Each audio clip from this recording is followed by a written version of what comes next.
Hello mga kasari, good morning. Welcome back to my YouTube channel. So today is Saturday at ngayon mga kasari, i-share ko sa inyo yung update sa loob ng bahay.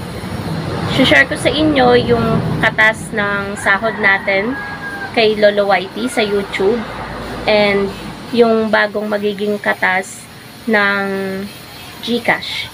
So kung hindi nyo napanood guys, yung latest kong vlog. So, ito, medyo, magkarugtong yung vlog natin, yung latest, tsaka ngayon.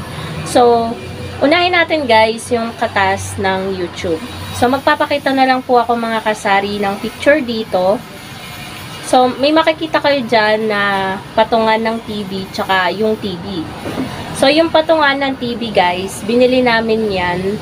Inuwi din namin agad-agad, nag-commute na lang ako, nag-arkila kami ng tricycle pa uwi, tapos si partner, siya yung nagmotor mag-isa. Tapos ako, nakasakay ako sa tricycle nun, na nakatali yung patungan ng TV sa likod ng tricycle. Binili namin siya nung Tuesday, nung umalis kami, nung pagka-withdraw ni partner nung umaga, kasi nung umaga, inutusan ko siyang bumili ng 2 sakong bigas. So, bali nakadalawang balik siya sa manggahan. So, yung pangalawa, ay nakakasama niya na ako, biyahe ako pa uwi kasi nga, bumili nga kami nung patungan ng TV. So, yun guys, is katas ng sahod natin sa YouTube. So, thank you so much po sa inyong lahat mga kasari. Hindi to magiging posible kung hindi dahil sa inyo. Hindi tayo makakapag-unti-unti ng mga gamit kung hindi dahil sa inyo. At sa mga customer ko syempre dito kasi meron pa din po tayong isang magiging katas or sabihin na nating katas ng ating GCash kasi madami na pong napupundar ang ating GCash kahit magti 3 years pa lang po tayo sa pag-GCash unti-unti po tayong nakakabili ng mga gamit na sabihin na nating utang tapos nababayaran naman po natin ng maayos. So, yun naman po, hindi naman po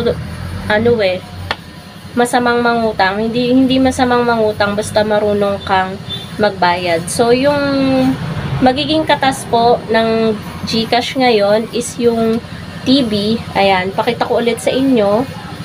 Ayan, yung TV naman na nasa ibabaw ng patungan, yung katas ng YouTube.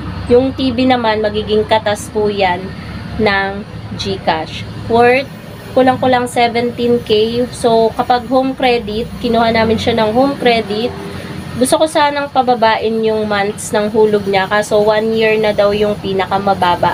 Gusto ko sanang gawin siyang 9 months. Kaso, 1 year daw yung mabilis na So, ang hulog po nun is 1,400 monthly. At ang simula po ng hulog ay April 22.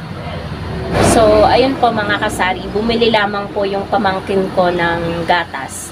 At ayun nga po, 1,400 monthly, mag-start siya ng April 22.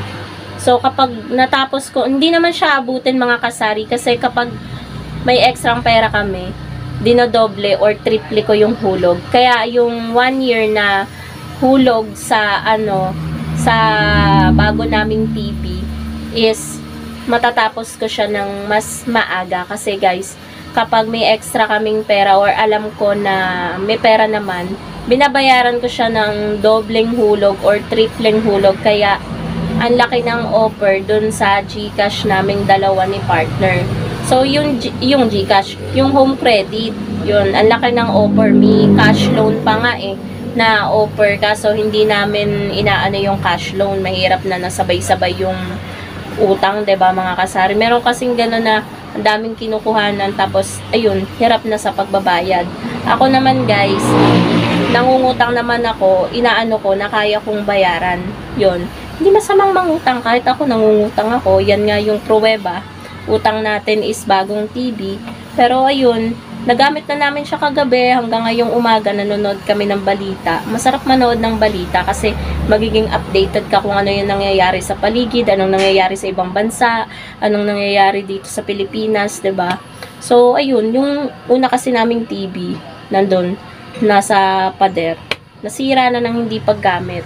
So, ito, gagamitin namin ng gagamitin para hindi siya masira. So, yan po mga kasari yung bagong magiging katas ng ating kinikita sa GCash, at yung patungan naman ng TV is bagong katas ng sahod natin kay Lolo Whitey. Kahit papano, 'di ba mga kasari, masarap sa piling na kahit paunti-unti is nakakapag pundar tayo ng mga gamit sa bahay. Syempre sa tulong na rin ni partner, syempre di naman natin magagawa lahat ng yan, di natin mabibili, kundi dahil sa tulong ng partner natin, 'di ba? Yan, yung gate na yan, si partner ang nagpagawa niyan. Medyo malaki din yung nagastos. So, inipon niya yan galing sa sahod niya sa pagko-construction, 'di ba? So, hindi man lagi nating nababanggit si partner, pero malaki pa rin yung ambag niyan sa mga na pupundar natin sa ating bahay, ganyan. So, ayun po mga kasari. Yan po yung vlog natin today. Ngayong araw na to, dumating yung ahente po natin ng itlog, pero hindi po tayo kumuha ng itlog dahil medyo matumal ang itlog ngayon. Hindi naubos yung egg natin dito. Tapos, hindi ko alam kung ngayon dadating si Pure Gold. Bihira kasi siya dumating on time. Pag hindi ngayon, Sunday. Pag hindi Sunday, ay Monday. Ganon. Yung delivery natin from Pure Gold. So, ngayon wala namang ibang dadating. Saturday lang ngayon. Yung start ng sabong is 3 p.m. 3 p.m. pa.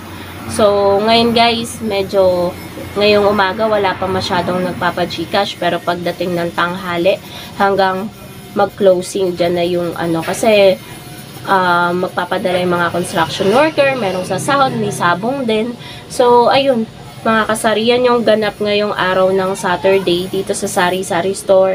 At yan po, yung mga shinare ko po sa inyo na katas ng sahod natin kay Lolo Whitey at bagong magiging katas ng kita natin sa GCash. Hindi po ito para ipainggit sa inyo, para maka-inspire po ito ng mga manonood ko. So, yun lamang po mga kasari. Thank you so much for watching and happy selling po sa inyong lahat. Bye guys!